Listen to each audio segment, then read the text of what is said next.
was one interview I was listening to in which you were described as independent as it gets. And obviously, when you're doing the one man band thing, obviously you'd have to agree. I'd have to agree with that. I mean, you produce records, you built the studio, you write the music now, you record the music, you play it, you sing it, pretty much all at once. Like you said, you do it in one. You don't overdub. Where does all that independence come from? Out of necessity. Um, at some point, I was without a record deal and without management, and that's my fourth album. That's actually the first one that I released independently. Yeah, the Devil at My Heels back in 2007, and before that, I had been with this huge agency here in Quebec and with like the biggest record label that there was here, and I was not happy there because they weren't doing the type of music that I was doing. Uh, they had great acts, but I had nothing in common with that. And they had one way of working, and it seemed like it didn't fit for me. So I left the agency, I left the record label, and for a while there, I was I was a sideman for Michel Pagliaro. Pagliaro, also known as Pag, has had huge hits in the '70s in Canada, both in French and English. And some of his songs, you'd hear these songs that you'd think it's the Beatles or Brian Adams, or he was really a big star here, and his music is like it's still being played on classic rock radio. His stuff from the '70s, and he's a legend here in Canada. And I played with him for 3 years, uh, from 2003 to 2006, and I learned a lot from him. He there was no bullshit. You know, I'd I'd play songs. Like I'd write songs and play it for him, and he'd tell me right away, "That's crap." You know, start again. And I did that for a few years, and I needed that. And out of that, I think I became a songwriter and a singer. He helped a lot. He was very hard with me, and I think I needed that at the time. I was used to people telling me how good I was, and this guy did not bullshit me. So and you can still we released a live DVD. Yeah, I think it was in 2005, and you can find all of these. It's all on YouTube. So if you go to YouTube and check out Michel Pagliaro, you'll see stuff live from Quebec City, and that's me when I was like 32.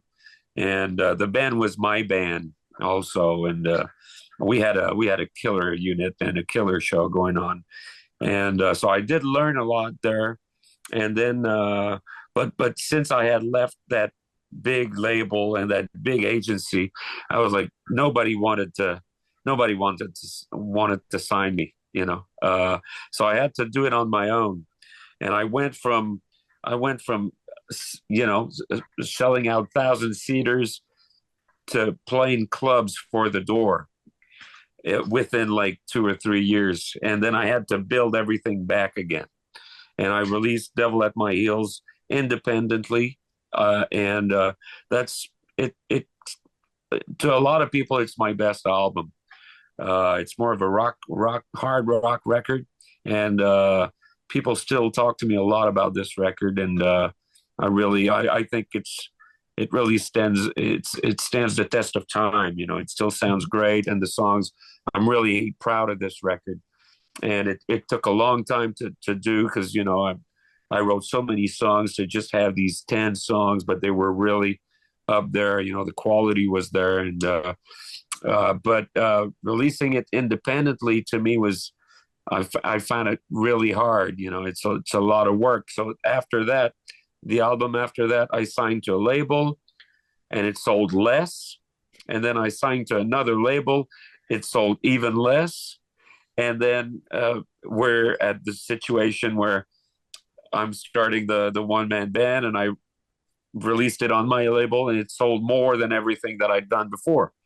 So that's why I just kept at it. And I haven't had a manager in, I don't know, 15 years, or not necessarily that I wouldn't want to have one, but if I could get like an American agent who could help me in America, I'd really like that actually. Yeah, And some I with promotion and what have you, because yeah, that's really kind of where it's at, especially if you're a touring artist these days. You know, exactly.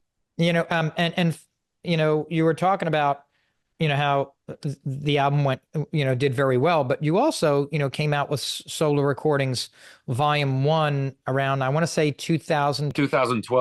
2012. And it's like you struck gold in your backyard because Yeah. reading your CV, it's almost like that seems to be the moment where like everything started to click for you. People started to pay attention to you in ways they hadn't before. So Mhm. 10 years on, or now maybe 12, well, we're 12 or 13 years on, why do you think those records, solo recordings, volume one, two, and three, made such a splash?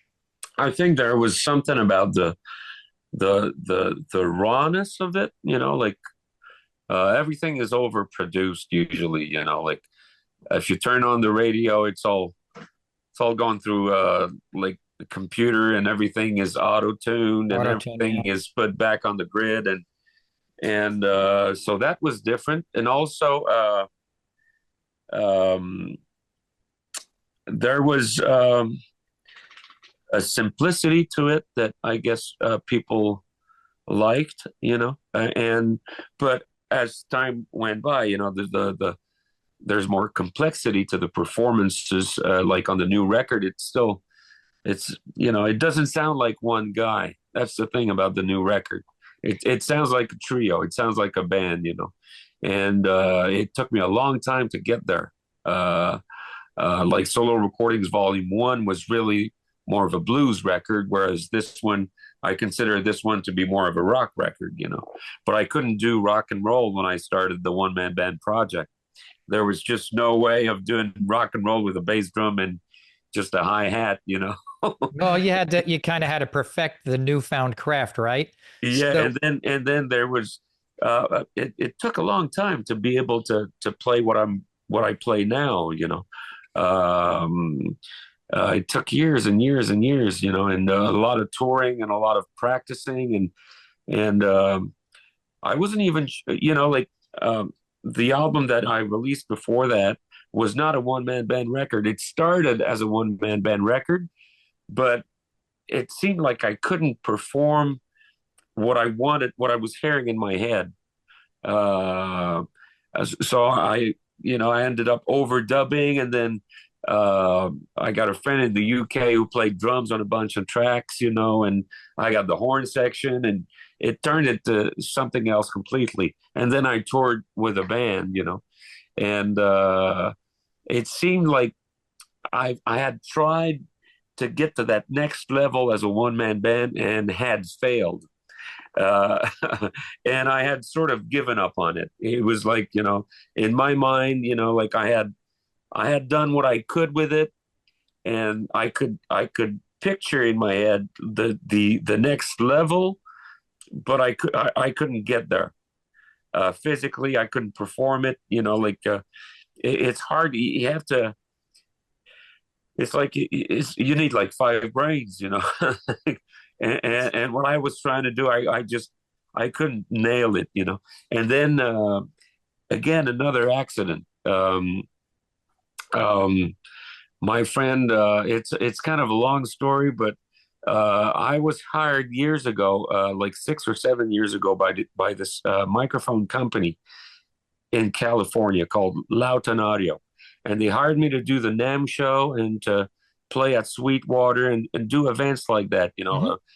Music industry events. Like Yeah. and I was not the star of those events. The star was Daryl Thorpe, and they hired me because like at the time the microphone company was distributed by a Montreal company, and they were looking for somebody to play at those events, and I had just released Solo Recordings Volume 3, and I had a video for Dangerous, and the distributor saw that, He sent it to Brian Lautenschlager, Lauten Audio, and the guy liked it, and so they decided to book me for those events, and it went really well. And like I said, the star was Daryl. Daryl has now 10 Grammys for Engineer of the Year.